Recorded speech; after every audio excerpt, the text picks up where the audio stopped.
पहले तो विस्थापित हुए थे, अब बेरोजगार भी हो गए ऐसे एक व्यक्ति जो भारतीय जनता पार्टी के झारखंड के प्रदेश अध्यक्ष बने।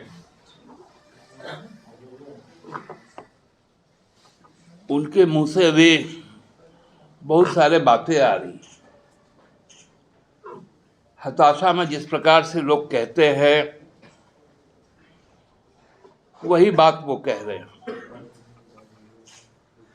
एक बहुत सेंसिटिव इशू है और वो हमारे राज्य के लिए एक अभिशाप भी है, खासकर संथाल परगना में और कोल्हान में, जो मलेरिया के रूप में और उसके ऊपर में लगातार हमारी सरकार ने बहुत योजनाबद्ध तरीके से उसके रोकथाम के लिए उपाय किए।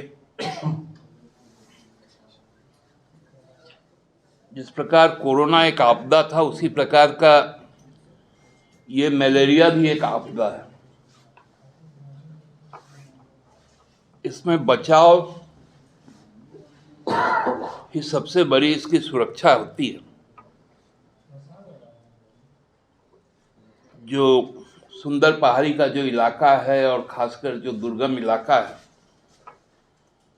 जहाँ पर सरकार अपने पिछले 4 सालों में बहुत हद तक सड़क सुविधाएं भी वहाँ कायम की है, लेकिन कुछ ऐसे दुर्गम पहाड़ी है जहाँ पर पहुँचना बहुत ही कठिन है। और वो जो टोपोलॉजी है उसको यदि आप ज़्यादा डिस्ट्रैक्ट कीजिएगा तो जो आज उत्तराखंड का हाल है कि इतना ना पहाड़ को आप काटते रहे कि अब लोग का जीवन नाश होते जा रहा है। और जो आदिम जनजाति है वहाँ का जो पहाड़िया, माल पहाड़िया, वो उन्हीं जगहों पर निवास भी करते हैं, उनको वहाँ से विस्थापित भी नहीं किया जा सकता। तो वहाँ पर ये बीमारी का जैसे ही प्रकोप हुआ, प्रशासन ने तुरंत वहाँ पहुँचने का काम किया। हमारे जो स्थानीय सांसद है विजय हांसदा जी, वो सबसे पहले पहुँचे सोमवार को, विगत सोमवार को। वहाँ मेडिकल कैंप लगा, लोगों के इलाज की व्यवस्था सुनिश्चित की गई और उसके बाद कुछ दुखद बच्चों की मौतें भी हुई। और ठीक उसके बाद दिन से वहां बीमारी पर, मौत पर राजनीति शुरू हो गई। पहले गोड्डा के सांसद वहां पहुंच गए और मेडिकल कैंप में खड़े होकर कहा कि यहां इलाज की कोई सुविधा नहीं। उसके बाद इधर पिछले दिनों बाबूलाल जी भी पहुंच गए और ऐसा वहां ड्रामा किए कि मोटरसाइकिल में बैठ के हम गए, जबकि वहां एम्बुलेंस लगी हुई है। लोगों के बीच में मेडिकेटेड मॉस्किटो जो जरूरी दवाएं हैं वो पहुंच गए, खाना पीने का सामान पहुंच गया, जो प्रभावित परिवार है उनको मुआवजा पहुंच गया। और अनर्गल आरोप लगाना शुरू किया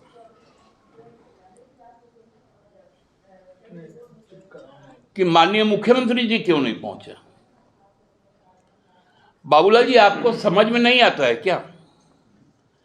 मुख्यमंत्री, प्रधानमंत्री यदि किसी ऐसे साइट पर जाते हैं तो व्यवस्था चरमरा जाती है। वहां प्रशासन का ध्यान उनकी तरफ चल जाता है। अभी हम लोग देखे हैं कि लगभग 15 दिनों से जो मजदूर फंसे हुए उत्तराखंड में, क्या उत्तराखंड के मुख्यमंत्री वहां गए? क्या प्रधानमंत्री वहां पर गए? जो यहां उड़ीसा में जब ट्रेन का हादसा हुआ, जब प्रधानमंत्री पहुंचे, 4 घंटे तक रिलीफ ऑपरेशन रोक दिया गया।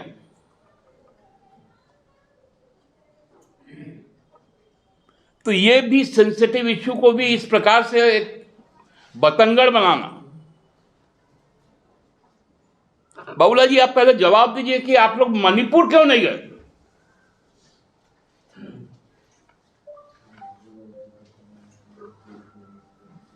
मणिपुर क्या इस देश से बाहर है क्या?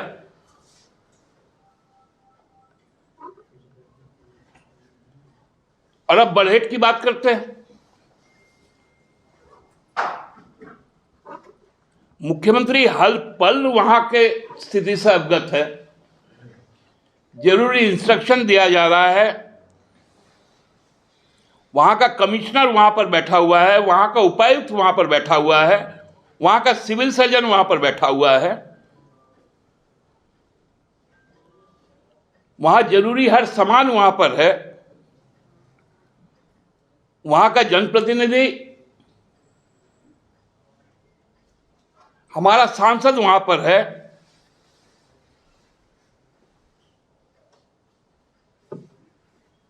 अभी हाल के दिनों में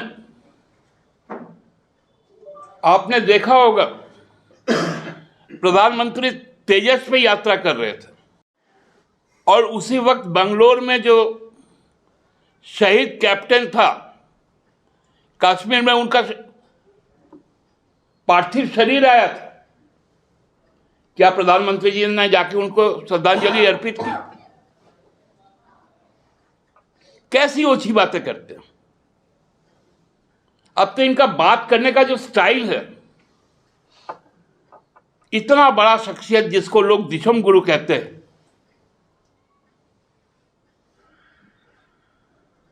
हमको लगता है कि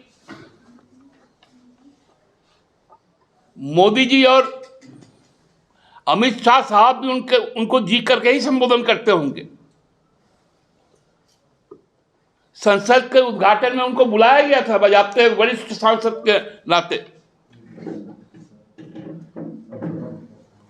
उनको अब बाबूलाल जी शिबू कहना लगे।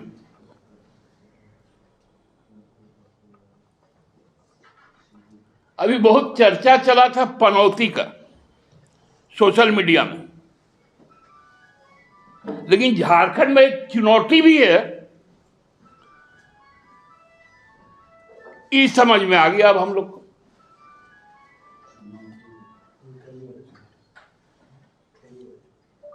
क्योंकि इन्होंने झारखंड स्थापना के नींव में चूना डालने का काम किया था। बाबूलाल जी, आप मुख्यमंत्री थे तब करा गोलीकांड हुआ था। आप गए थे क्या तब करा? कितने लोगों से मिले थे?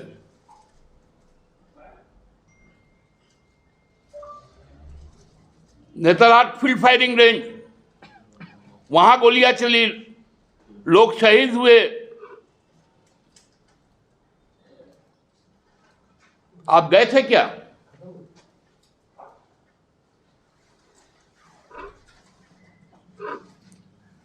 विचित्र समस्या है इस व्यक्ति के साथ।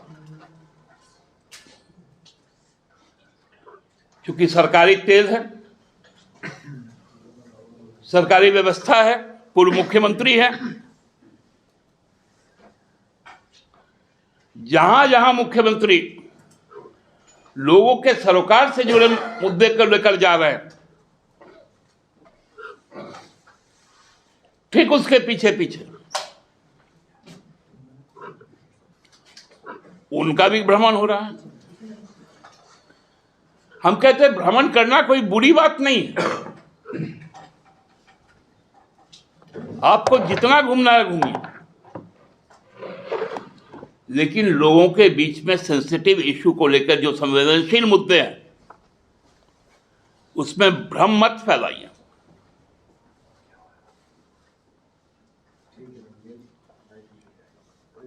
चुनौती में होता है ना, एक तरफ कुछ भुरभुरा बड़ा रहता है, ऊपर में चुना रहता है। वही चूना लगाने का काम ही करते हैं।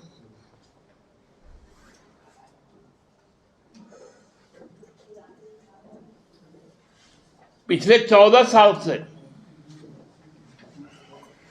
भाजपा को गरियाते थे,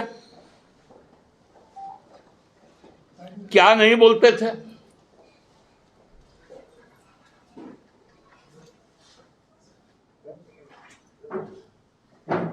इनका तो अपना मन मस्तिष्क ही स्थिर नहीं है।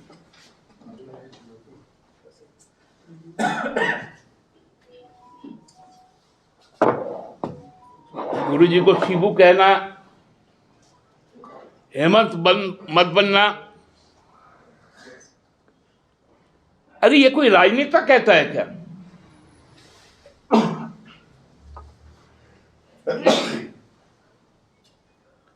लोगों के अपने आदर्श हैं, लोगों की अपनी पसंद है,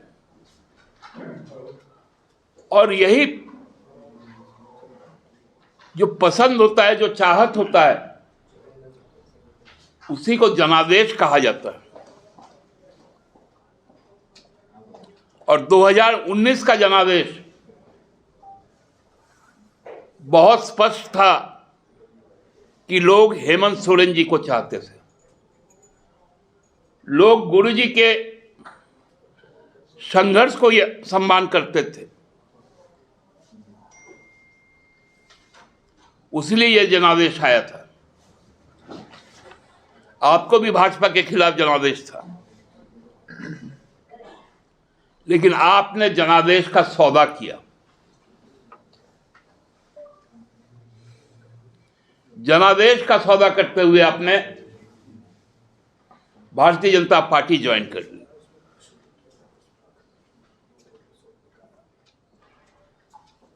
तो ऐसे लोग जब तक राजनीतिक समाज में रहेंगे, ये राजनीतिक समाज कभी भी प्रदूषण मुक्त नहीं हो सकता।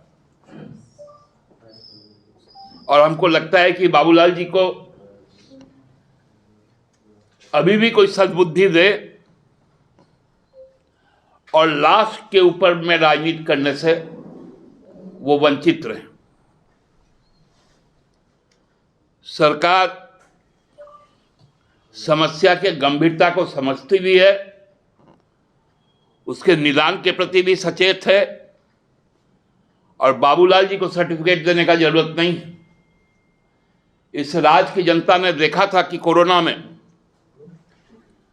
जब हर राज्य में त्राहिमाम था, किस प्रकार झारखंड ने उस महाविपदा को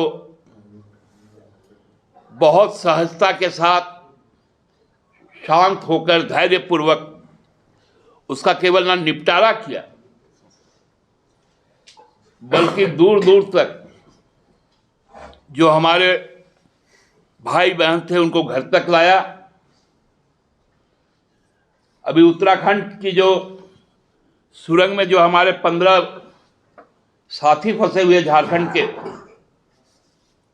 दिवाली के दूसरे ही दिन जब जैसे ही खबर आई, देर रात को एक सीनियर आईएएस की टीम बनाकर वहां पहुंच गई, कोऑर्डिनेशन के साथ वहां काम शुरू हुआ, और ये सेंसिटिव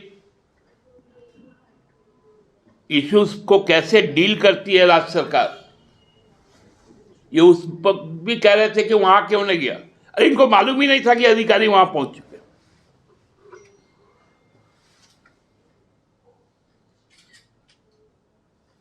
तो हमको सीधा सीधी हम कहते हैं, ये चुनौती वाला काम बंद कीजिए। स्वस्थ राजनीतिक परिवेश में आपको यदि हमसे कोई जवाब तलब करना है, आपके साथ यदि जनादेश होगा तो वो 24 में दिखेगा, लेकिन वो दिवा स्वप्न होगा आपका। 2024 में राजधनवार में आप नहीं जीतेंगे बाबूलाल जी,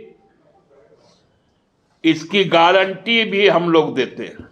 आज आप लोग बहुत भाजपा का गारंटी सुनते हैं, तो ये गारंटी भी ले लीजिए कि राजधनवार नहीं जीतेंगे। लाइव लगातार के वीडियो को लाइक करें, सब्सक्राइब करें और बेल आइकन को दबाना न भूलें।